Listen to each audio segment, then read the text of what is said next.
first talk about the article by Ladson, Billings, and Tates. Um, and so, well, the first question is, what areas that were talked about did I find interesting, intriguing, or troublesome? And I guess the thing that really I found intriguing was at the very beginning where it talks about how race really can't be defined by either biology or a societal construct, that it's too limiting. And I actually found that very interesting because I currently have a student who um, it, it sort of it might cause a bit of a conundrum for me. He is white by every definition. However, his mother is engaged to an African American man, and they have a son um, as well. And mom went to jail, and so my student is currently living with his stepfather's aunt.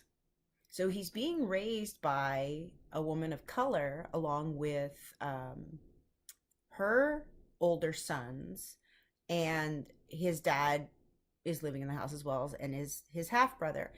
And so he came to school the other day with his hair in braids, and I loved it because it kept it out of his face. But I know he was a little self-conscious about it. I think it was more of just it being a different style as opposed to being um, different for his social constructed race. But he also pulled out a do rag, which I know is often controversial, that people who aren't of color wearing them, it's considered cultural appropriation. And I worry because he's not obviously a person of color, but he's currently being raised in a household of color. And so obviously that is going to be something that affects him. So it certainly is an interesting conundrum because what will his race be?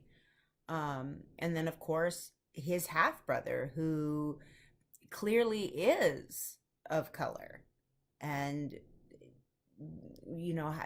are they the same race or are they different races? Because it's just very interesting.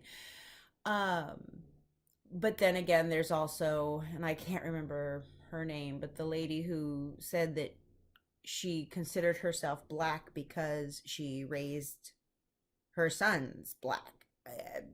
And I don't know, it doesn't seem like it really would work that way, that your race being determined by something you've chosen later in life as opposed to being what you were raised in, which is not something that they discussed, but I thought was interesting.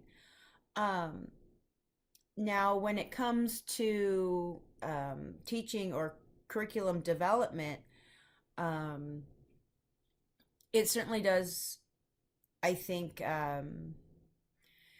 make things maybe a little bit easier in a way, because if you're including a wide variety of viewpoints in every curriculum or in every subject, you're going to hit a wider number of students, because what they consider themselves to be, what they identify with, you can't tell just on the surface. So providing them with something that maybe you may not necessarily think will speak to them could speak to them.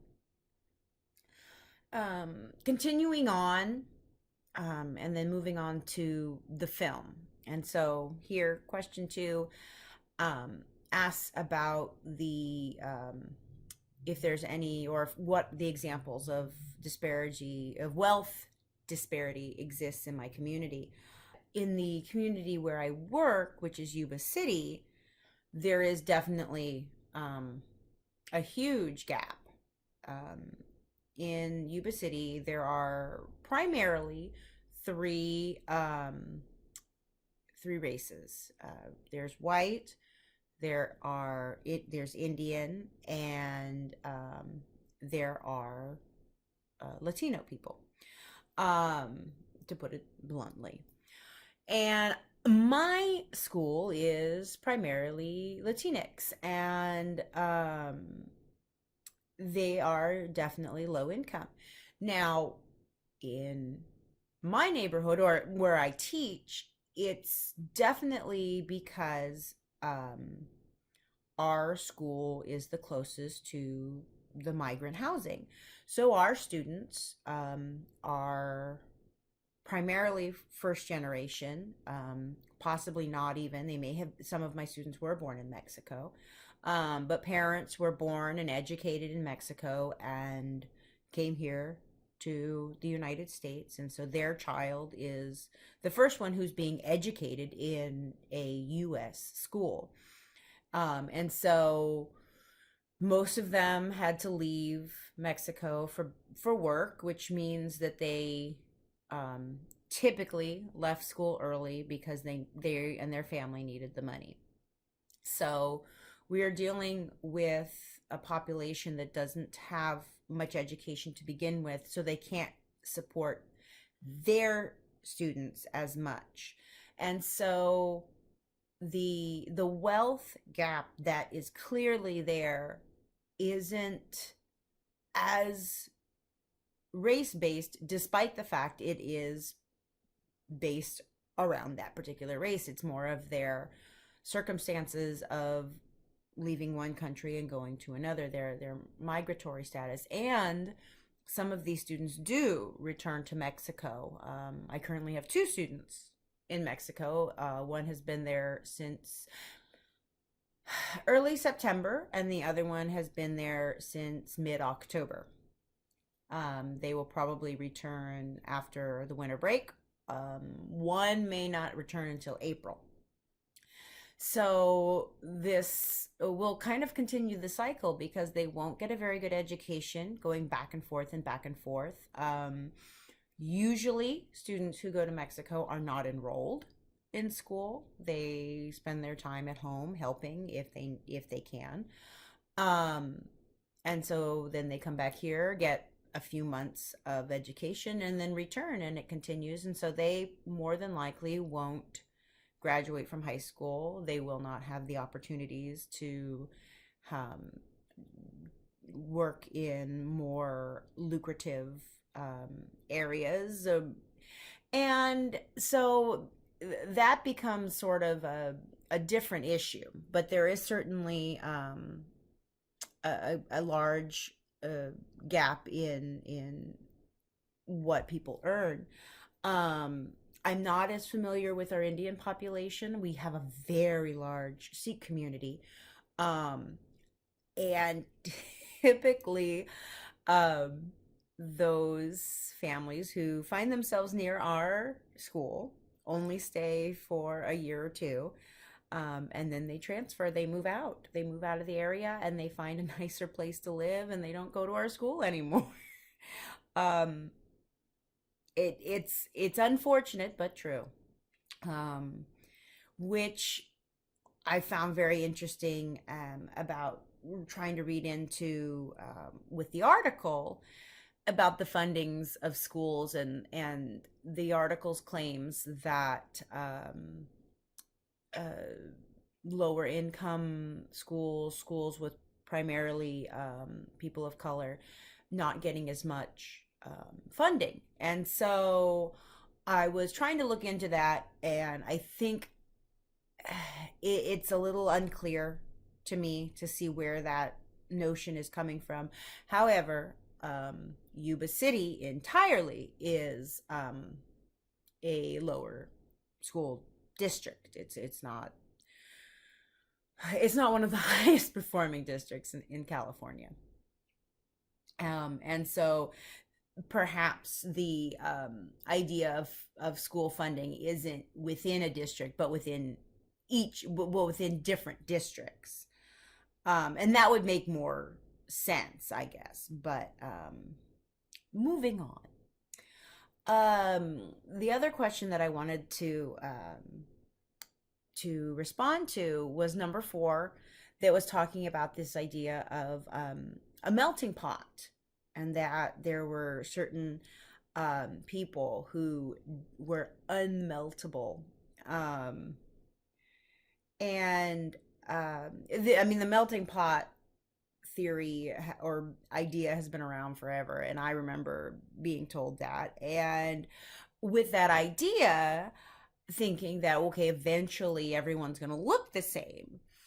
And I thought about that, and I thought about the past, and I kind of wondered why, if this idea of the melting pot and everyone was going to melt and blend together, why were there so many people who look so very different than each other? I mean, we're talking about the human race being around for, tens of thousands of years, and we are very distinctly different. When does the melting happen? And so I'm not sure where it came from. Uh, but I do know it came somewhere in a middle school, I think, maybe elementary school, that the idea that the United States wasn't a melting pot, but was rather a pot of stew, where certain elements blend together, but there were very distinct chunks that you could tell. And while everything worked well together, and everything had a slightly different taste and texture, but it still all worked together. And the longer the stew sits, the more everything sort of kind of gains the same taste. And while you can see the differences, you may not necessarily be able to pick out the different parts once you've started to eat it. So the idea being that you can clearly see differences in people, but the longer we are together, the more we take on each other's habits, food preferences, ways of living, holidays, and it becomes one larger society rather than being just one, I don't know, cheese pot. Um, and I've always liked that idea, just sort of an idea that we all work together, but we don't necessarily have to be the same. And in fact, it's better if we are not all the same, because that makes things more interesting and a better